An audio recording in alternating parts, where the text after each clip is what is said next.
வணக்கம். தமிழ் ஃபுட் கார்னரில் கொண்டக்கடலை காரக்குழி பணியாரம் பண்ண போகிறோம். இதனுடைய டேஸ்ட் ரொம்ப நல்லாயிருக்கும். எப்படி பண்ணுறதுன்னு பார்க்கலாம். 1/2 கப் வெள்ளை கொண்டக்கடலை எடுத்திருக்கேன். இதை 2-3 தடவை கழுவிட்டு 8 மணி நேரம் ஊற வச்சுக்கலாம். மினிமம் 8 மணி நேரம் ஊற வச்சுக்கணும். கொண்டக்கடலை 8 மணி நேரம் நல்லா ஊறிடுச்சு. அதில் உள்ள தண்ணியை வடித்து வச்சுருக்கேன். இதை இந்த மிக்சி ஜாரில் சேர்த்துட்டு இது கூட 1/2 இன்ச் அளவுள்ள இஞ்சி, 2 பச்சை மிளகாய், 1/2 கப் தண்ணி சேர்த்து இதை நல்லா நைஸாக அரைச்சிக்கலாம். இந்த மாதிரி நல்லா நைஸாக அரைச்சிக்கணும். இப்போ இதை வேறு பாத்திரத்துக்கு மாற்றி வச்சிடலாம். இப்போ இது கூட 3 டேபிள் ஸ்பூன் ரவை, வறுத்த ரவை, வறுக்காத ரவை, எந்த ரவை வேணாலும் சேர்த்துக்கலாம்.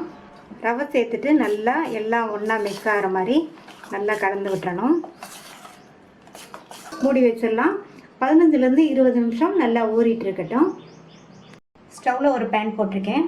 அதில் 2 டீஸ்பூன் எண்ணெய் சேர்த்து, எண்ணெய் சூடானதும் அதில் 1/2 டீஸ்பூன் கடுகு பொரிஞ்சதும் 1 டீஸ்பூன் கடலைப்பருப்பு, 1 டீஸ்பூன் உளுந்தம்பருப்பு, இது ரெண்டையும் நல்லா வறுத்துக்கணும். பருப்போட கலர் மாறிடுச்சு. இது கூட 1/2 கப் அளவுக்கு பொடியாக கட் பண்ண வெங்காயத்தை சேர்த்து வதக்கிக்கலாம். வெங்காயத்தை நல்லா இந்த மாதிரி பொடியாக கட் பண்ணிக்கணும்.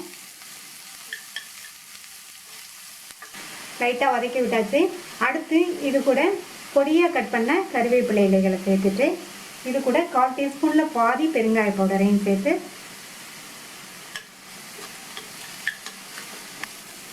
இப்போ வதக்கியாச்சு. ஒரு 1/2 நிமிஷம் போல் வதக்கியாச்சு. இதை இறக்கி வச்சு ஆற விட்டுறணும். 20 நிமிஷம் ஆச்சு. மாவு நல்லா ஊறிடுச்சு. நம்ம வதக்கி வச்ச வெங்காயமும் நல்லா ஆறிடுச்சு. அதை இந்த மாவில் சேர்த்துக்கலாம். இது கூட பொடியாக கட் பண்ண கொத்தமல்லி இலைகள் 2 டேபிள் ஸ்பூன் அளவுக்கு இருக்குது. கொத்தமல்லி இலையை வதக்காமல் இந்த மாதிரி பச்சையாக சேர்த்தோம்னா ஃப்ளேவர் வந்து நல்லாயிருக்கும். இதுக்கு தேவையான அளவு உப்பு. இதை நல்லா கலந்து விட்டுட்டு இதில் கொஞ்சம் தண்ணி சேர்க்கணும். மாவு கெட்டியாக இருக்குது. 1/4 கப் தண்ணி சேர்த்துருக்கேன். அப்புறமா தேவைப்பட்டால் சேர்த்துக்கலாம்.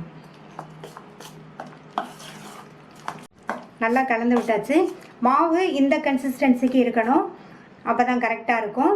நீங்கள் வந்து தண்ணியை ஃபஸ்ட்டே மொத்தமாக ஊற்றிடாமல் தேவைப்படுற அளவுக்கு ஊற்றி இந்த மாதிரி கலந்துக்கணும். அப்போ தான் கரெக்டாக இருக்கும். குழி பணியாரத்துக்கு மாவு ரெடி ஆயிடுச்சு.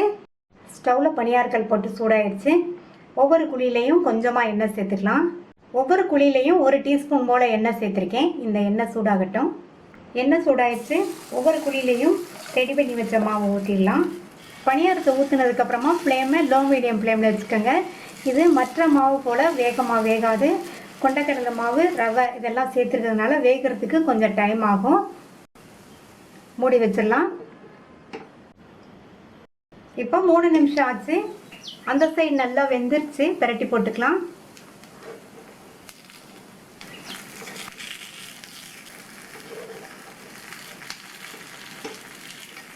எல்லா பணியாரத்தையும் பரட்டி போட்டுட்டு சுற்றி மறுபடியும் கொஞ்சமாக எண்ணெய் விட்டுக்கோங்க.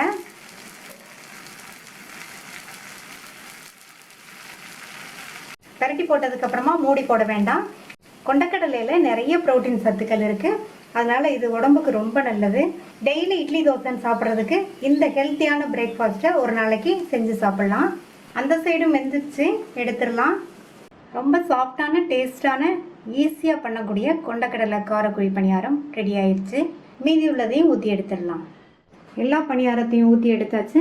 டேஸ்டான கொண்டக்கடலை காரக்குழி பணியாரம் ரெடி ஆயிடுச்சு.